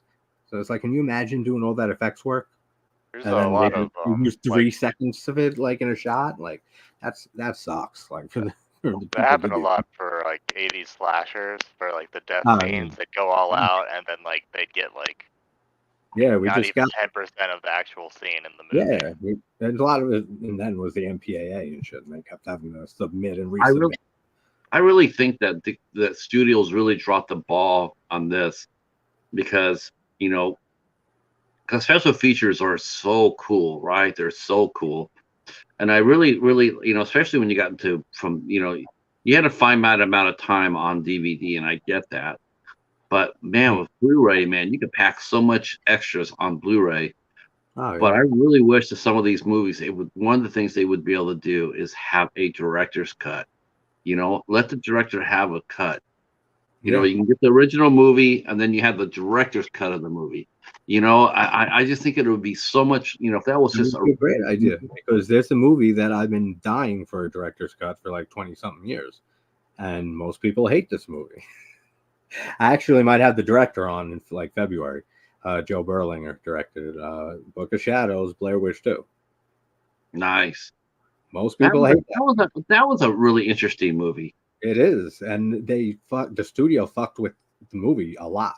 Made him add in a bunch of gore scenes that weren't supposed to be there. It's supposed to be just like a psychological unraveling, and they added a whole bunch of scenes. They made him add and stuff, and it doesn't really bring the film down for me at this point because it's just a lot of it's nostalgia and it's a comfort movie of mine. But I would love a director's cut for that, and we still haven't gotten one like 22 years later. Most likely because, like I said, it's not a huge movie that many people like love and adore, but that's like Yes, the director's cut that I want. Like that's the problem with the scenes that were cut. They're not remastered. There's fan edits where people oh will yeah, take yeah, the cut scenes and put them into the movies, you could but tell. the non-remastered footage looks like shit. So Yeah, no, we could it tell. takes you out of the movie whenever it At swaps at over. least we got some like the Yeah. like Friday the 13th Part 4. We got some of those kills, Like Willow or Sleepaway something. Camp 3. It's cool to see the kills, Yeah, but if you put it into the movie, just the no, raw yeah, footage, I it tell you what, doesn't flow. you watch the fan edits. I tell yeah. you what, what it does for me when I watch a fan edited video or whatnot. It makes me appreciate so much more a true editor, a professional. It's like, yeah, if I want to, if I wanted a like a messy painting, I could spill paint and get the same thing. But if I want a Yeah. real painter, I'm going to go out there and get a real painter. And I know their intentions are good, but Yeah. they, it's like, yeah, I could probably edit something good, but it's terrible. It comes out looking terrible, and you're going like, what did you do? Why would you even attempt to do that? But Yeah, I do wish studios would let and they could do it this way. It's like a contract for baseball, right? So, Mhm. or when the player comes in there and says, "Well, look, we're going to give you a base salary of, let's say, $1 million. But if you win 70 games, you'll get 50,000. If you win, if you win 100 games, you'll get 100,000. And I think for that, I'm just using that as an example. To me, it's like if your movie comes out and it does a certain amount of money, right? Like Wakanda Forever, right? If it comes out there and if it makes, $150 million domestically, we will release a director's cut of your film. We will release that. We'll either release that or we'll put that on the DVD or 4K release, so people can see your vision as it was. I really think that, because I think that's a great idea that I would love. I would totally. love that too. Because it's like, okay, we understand you have to make your movie fit a window. We get that, but every movie the director does, that's why they have editors. Is because every movie they do, Ari Aster, I'm looking at you. They'll come out looking at there'll be 3.5, 4.5 hours. Oh yeah. And it's like, okay, well, yeah, but we got to get that down to 2 hours, 2 hours and 15 minutes. Yeah, and that's a lot of cutting. It's a ton of cutting. But if a director got the director to decide what to cut out of 3+ hour cut, to make it down to 2 hours or less, that's going to be so hard. I would just like to see that as part of special features going forward. It would be really cool to let the director have a chance to share his vision for the movie. But of course I understand too that the studio says we can't do that because we lose money.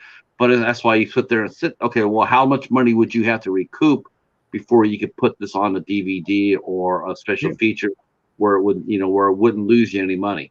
Well, $150 million. Okay, fine. So if he makes $150 million, after that, then you do it. If not, then you just wait till you wait until the movie reaches $150 million total, total sales. Whether it be, problem is they say things in quarters. So once the quarters are done, doing big numbers, they're gonna forget about it. They're gonna go on to the next thing on their slate. Well, that's why Hollywood is producers are all monsters, Pat. They don't care about the people. They don't even care about the directors, even the big name directors. They don't give a fuck. No, not anymore. Not anymore. It used to be an art form, for the most part, filmmaking.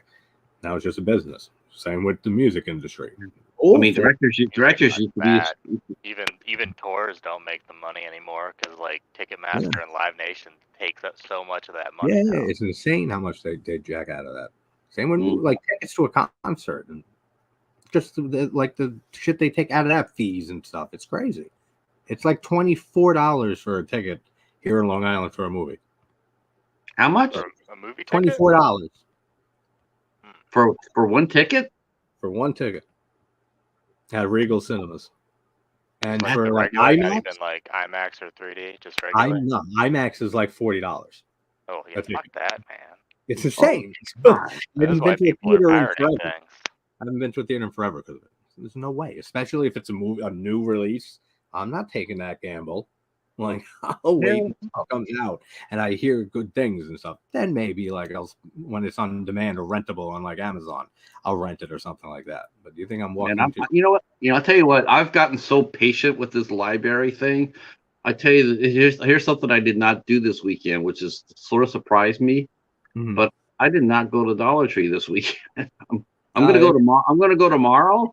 But I did not go this weekend. I didn't go out there like I normally did. Normally I'd be the first person there at my Dollar Tree on a Friday. I would have been the first person there to go in there. No, not at all. I was just like, well, Well, at least you're making up for it tomorrow, and you get some good stuff, good haul tomorrow. Yeah, I'm gonna go out tomorrow. There seems to be the wave seems to be pretty decent. I've seen Haas and I've seen Dead Michael put out some of their Dollar Tree hauls and there seems to be some decent stuff. So I might go out there and see if there's something. But I normally would be the first out there to do that, but now it's like I can wait. Yeah. I've never gotten very lucky. You got both of those. You got Dollar Tree and the library. I got lucky with my Dollar Tree. My Dollar Tree has pretty much always delivered. Not every time. There's been some times where I've come out zero, but I would sit there and say easily 80% of the time my Dollar Tree has delivered something good. Yeah, that's not bad. What were you going to say? Yeah. I was saying like for me in my past experience, going to the Dollar Tree isn't worth it for me. Like I've got a couple good movies, but just the amount of time to like go through them isn't worth it to try to find those good movies. Yeah, I mean, I see where you're coming from too. I mean, I used to work at a Dollar Tree like 18 years ago or something, and I would see decent movies to good movies there every now and then. Like, God, that was so rare back then. never like that's just it's a rare thing. Yeah, like you said, It was so rare. I remember going, when I got here to Michigan, it was my first time going to Dollar Tree. And then, we used to go a lot during the recession, back in the early 2010s or 2007s. Yeah. And there used to be just nothing there. It was just be really poor shit. And I didn't think it really got going until maybe 2015 or 16 that they started getting some seriously good movies. Before it was Maybe just that's why my experience back then, it was during that time that there was just terrible movies most of the time. Yeah, it's just like, and they didn't have very many of them, and it was just scraps, and you didn't know when they were coming in at all. There's like you ran so random, you had no idea when they were coming in. If you go there and look, and there'd be like the same 5 movies sitting there for like months, and then you go in there and they have a few more. Yeah. Definitely a cool way though to that you acquire your movies. Like it's very unique how you have the library there, and thank God that's such a cool thing. It sounds like a great library the way that you've described it in the past. Actually, for me, the big Hobbs knows this because I talked about this a lot. But for me, most of my collection came from Family Video. Yeah, that was where I got most of my collection. I used to sit there and they used to have sales, 10 for 10. Oh my gosh, go in there and just clean up. You go in there and you just go there and you could easily find, and once they told me like I could buy movies that didn't necessarily have a price on it, oh, it was on. It was on like Donkey Kong. Oh yeah, because then negotiation. I'd be taking a stack up like 30 of them, and I go up there like, okay, well here's 15 that are marked. Here's 15 that are not. Can you sell me these movies? And more often than not, they could. Not at first, but then eventually they would. Then whenever they do a flash sale, they would call me up and sit there and say, "Hey, we're doing a flash sale. Would you like to come down and take a look at it?" Yeah. When are you going to start it? When you get here? See, that's awesome. Yeah, go down there and get first crack at it. It was fun. Blockbuster. That's one thing I'll always miss is just going to like Blockbuster like all the time, and just looking just the VHS covers alone was like like growing up. That's what sold the movie. Like I would just go down the aisles looking for whatever and be like, Peter Jackson's Dead Alive or Brain Dead. That is also called. It's called Dead Alive in the States, isn't it? Because it's always been Dead Alive for me. Peter Jackson. Yeah, I think it's Dead Alive here. Yeah, and it was Brain Dead in, like overseas. Just seeing that cover, like with the girl with stretching her mouth with the skeleton inside of it, I'm renting this movie like today. Like that's how I rent movies like growing up, is just looking at the covers. And then when they had the VHS duplicators come out, like the 2 VHS things that you can put two in at the same time, you can record off of VHS. Right. Got some good ones off of that.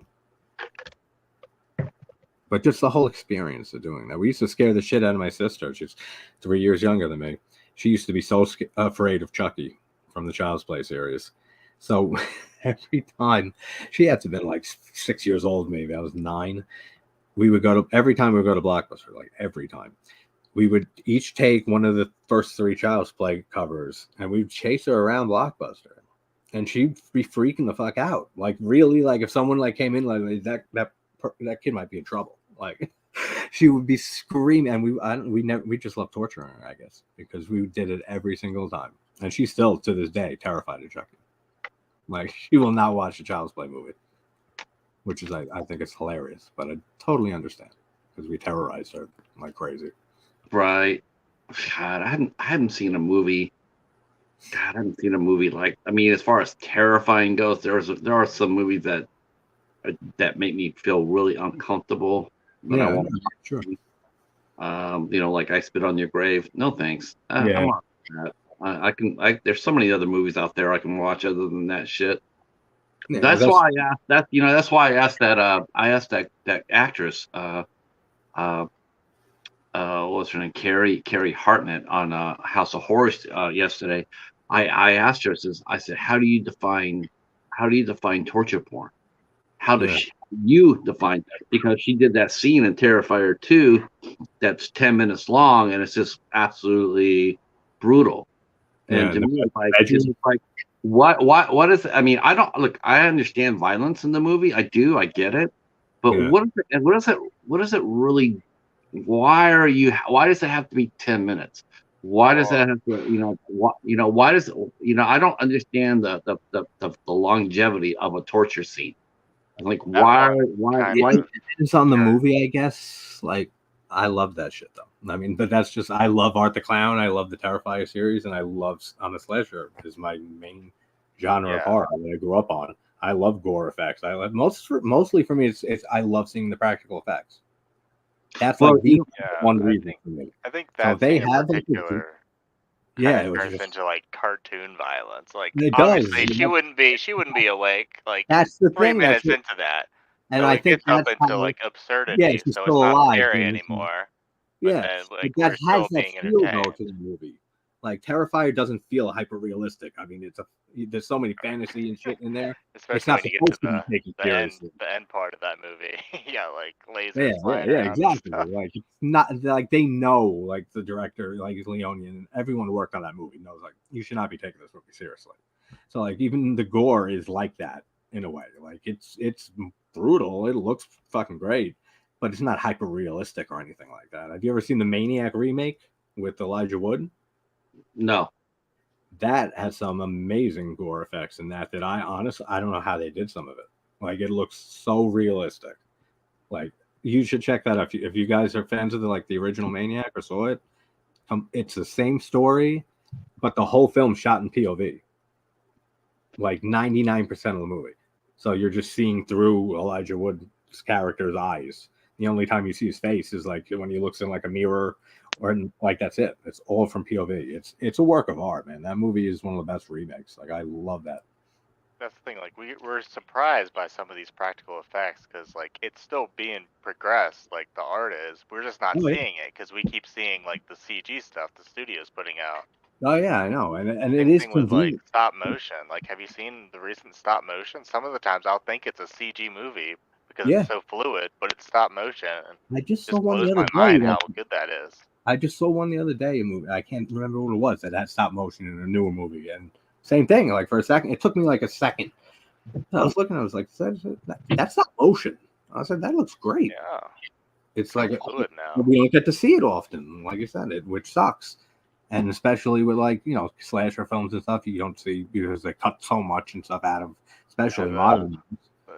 The newer horror, like for like the last 10 years, probably even 15 years of horror, there's not a lot of like effects, even CG effects. It's a lot of jump scares and stuff like a lot of cutaways. That's why with the art and the whole Terrifier 2 blowing up and stuff, which is they put him in for an Oscar nomination. Art the Clown. Oh yeah. Yeah, they're like, we know we have zero chance, but we have to do it. Yeah, that's funny. But like, before the first Terrifier, the last time I remember like slasher fans and horror fans getting excited over like a resurgent, like this is going back to like 80s style practical effect, was Hatchet in 2007. Yeah, that was like awesome, like practical effect. Terrifier 2 is like it did numbers in the box office. I think that movie got way more recognition than like the Hatchet series. Hatchet's still kind of like underground movie. I think it got more recognition in the first 2 weeks than Hatchet has had to this day. Probably. Like, and those are the only two like iconic slasher villains I can think of from like the 2000s onward. I think I tell you what I think hurt Hatchet a little bit as far as that goes, as far as his legacy went, and it actually worked against him. And you would think that it would not work against him, but with him. But I do think if you look at Art, there's one thing about Art the Clown, and in the first 2 movies, and that is everybody is fresh. Nobody knows anybody in the cast. They're all new. Nobody knows anybody. And I think that's really unique. You know, you got all fresh faces. With Hatchet, what happened was, I think what really hurt it a little bit is the fact that they did use familiar faces, and they did drag some of the same faces that we all know, you know, like Daniel Harris and Tony Todd. And I think that sort of hurt the series in the sense that it's like, yeah, I like those guys and I do, but you know, it's almost like it's because it's hard to separate the actor from the character. Well, yeah, because it's like you've seen those people in so many of these type of movies that there's nothing out there to grab you. It's like, okay, you know, like we got Daniel Harris to come in and play, and okay, you know, it's great. That's honest. It's great, but we've sort of seen these before, and I think with Art, it's like it's 100% fresh. Nobody knows any of the cast members. No one really knows who the director was. More realistic, more believable. Right, because you don't interesting than it's like having a horror movie with Bruce Willis in the middle of it. It's like, well, that's right. It's like that's what happened to me with Hostel. Like, you know, Eli Roth did Hostel, and it's like, and I've commented on this before. It's like I watched Hostel, right? I'm sitting there, and everybody else we're all sitting there. It's a really intense movie and everything, but all of a sudden here's Rick Hoffman in it. He pops up, and all of a sudden it's like, all of a sudden you go like, oh, okay. There's no more. If you're taken out of the movie is because you know him, you know what he is, you know who his character is and everything else. Movies while watching, like right. It takes all the suspense out of it. It takes, you know, like if we were sitting there with Art the Clown and all of a sudden Tony Todd comes around the corner with an axe. It's like, okay, that's awesome. Tony Todd's in this movie, but it's like, okay, but it's like, we've already seen that before. Yeah. And I have not seen the second one yet. I heard Chris Jericho was in it. Yeah, he's just in like a little extra scene. So random. But you already watched the whole movie by the time he shows up. Yeah. Hobb said they're saying he would watch Paint Dry than any Hostel film. Yeah, Hobb, save me a seat because I'd be with you. I think Eli Roth gets a little too much shit and too much hate. I liked him for Cabin Fever. I love Cabin Fever. I just thought Hostel. I thought Hostel just it really wasn't for me, and it wasn't because of necessarily the violence. I tell you what really sort of took me out of it was Rick Hoffman. You know, I saw that guy and going like, oh, okay. And two, I thought the special effects were rather shitty. I thought the effects, the makeup was not very good. They're not that good in Hostel, and they're not any better in the sequels. It's just worse. Like it's really not that graphic of a movie, and that's why I hate the whole torture porn. I hate that term. I always have. Well, some movies are not earn that torture porn though. You know, you got I Spit on Your Grave. You got a movie called Chaos. Of course, there's movies that are like disturbing like that and torture things are happening. I just hate the term because like they're like Saw basically and Hostel started that whole term. And I'll be honest with you. I don't know how people got that for Saw. I never got that for Saw. No, me neither. Especially for the first Saw. Yeah, the first one is as we went down the line, maybe I could see that, but like you never hear torture porn like used in a positive way. It's never like throw on my favorite torture porn movie tonight. Like it's always negative and stuff. But we're fine seeing like kills and deaths and like all other horror movies and all like the slasher films with Leatherface and Jason and all that, cutting people's heads off, and you can watch that, and that's not as bad most of the time. Well, I just don't like the term. Like I feel like you can put it under some different category or name it something else. Well, I think what it is, and this is what happened during the 80s, during the horror films, was when Congress was starting to get involved in it too. It was because it was like we don't care if you kill somebody, we just don't want it to go on. Like if a girl gets in a sleeping bag and there's Jason hitting her 12 times against the tree, we don't necessarily need to see that. I mean, when the one shot can work, take the one shot. Okay, because it's like we're moviegoers, we're fans. Our imaginations, we get it. I mean, if Jason takes the girl in a bag and hits her once, we know that he'll probably do it again, and we know that she's dead meat. but we don't necessarily need to sit there and watch it for 5 minutes while he bangs her against the tree for 12 times.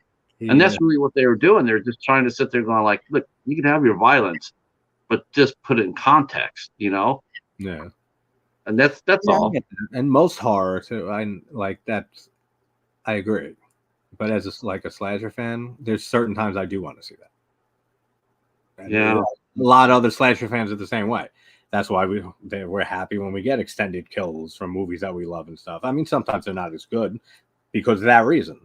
Because of what you just said, they go on for too long. Like Friday Part 4, when what's her name is in the raft in the middle of the lake, that goes on so long, and her dying face, and it looks so fucking stupid.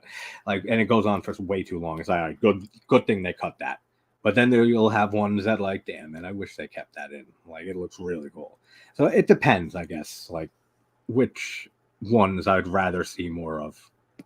But it never bothers me to see too much gore in a movie, unless it's Godzilla versus the Godzilla versus the Smog Monster, or Godzilla versus Hedorah, or Biollante, where they you mentioned before, where they showed I think it was the Smog Monster would turn everybody into skeletons. That actually got a lot of controversy. Probably one of the most controversial Godzilla films. And they're showing people dying like that. Oh, I can imagine. I mean, look back in when did they stop the whole thing with couples or husband and wife in TV shows like in I Love Lucy and movies that they couldn't sleep in the same bed? It was always just twin beds next to each other. That was weird. When did they stop with that? Like the 60s, maybe? I don't know. That's a good question. Yeah, because I've always found that so interesting how that changed. From back then, how it used to be, it was just more classy in a way. I mean, it's not realistic, but just for the movie, and now how it is today, it's just totally different. I'm looking it up right now. Actually, I want to see when that. Yeah, that's a good question. I know that the first movie ever with a toilet in it was Psycho. Psycho, yeah. But the first time, and just that, it sounds insane because today, that it's if they didn't show a toilet in a movie until Psycho in this 1960. When you think about it, it's kind of crazy, but for back then, that's just how it was. Actually, Sharon, thinking about someone's actually not married couple not sleeping in the same bed. That's sort of crazy. Yeah. It's if we took some of the movies that we have today and were able to send them back in time to 1940 something. I think the audience would have a heart attack, stroke, aneurysm. They'd all die out in the theater. Yeah, they would not. They would not be able to handle any of it, at all. But there's one thing about those movies from yesteryear that these movies here today don't have, and that is overall they just don't have. They don't have the talent, and they don't have the storytelling. That's what makes back then. They were the biggest thing. They're trained actors. They're trained to write scripts. They're not just random people. Now anyone can make a movie with their phone. Yeah. That's the thing. We're just seeing more movies. That's the thing. I mean, you watch people like Al bringing up the silent film reviews, or anybody bringing up a black and white review. Man, I love it. I do. I love it. I think it's so cool when I see someone who cranks out a black and white review. I need to do more of those. I did a few for my blog. I did the Thin Man series. I did the Bogey and Bacall series. I did a lot of black and whites, but I need to get back and do more of those. I think Gamera the Invincible's in black and white. It is.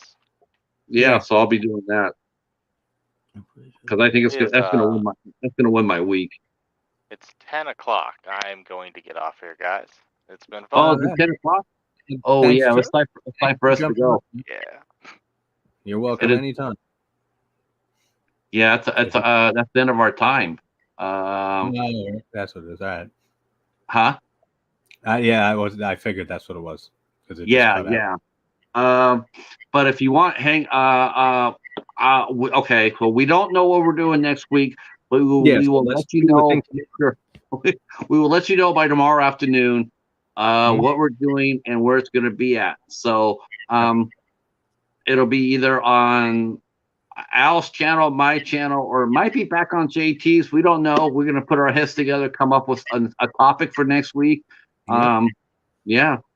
I will let you turn around and say goodnight to your chat, JT. Chat, everybody. Thanks for coming. Thanks for listening to us. Sorry about the Wi-Fi issues. I don't know how it looked on the other end, but on my end it was abysmal at first, and that's what it was. So as soon as I unplugged the fucking cord from the laptop, no distraction. And say goodbye to Godzilla on the screen. Godzilla. Thanks. As always, great talking to you and being here with you, Pat. As always. So thank you for being here. It was also a great show. You did a great job, despite the technical problems. This was a lot of fun. Thank you. So we will see you guys next Sunday, same time, same place on the Midnight Society. Take care, guys.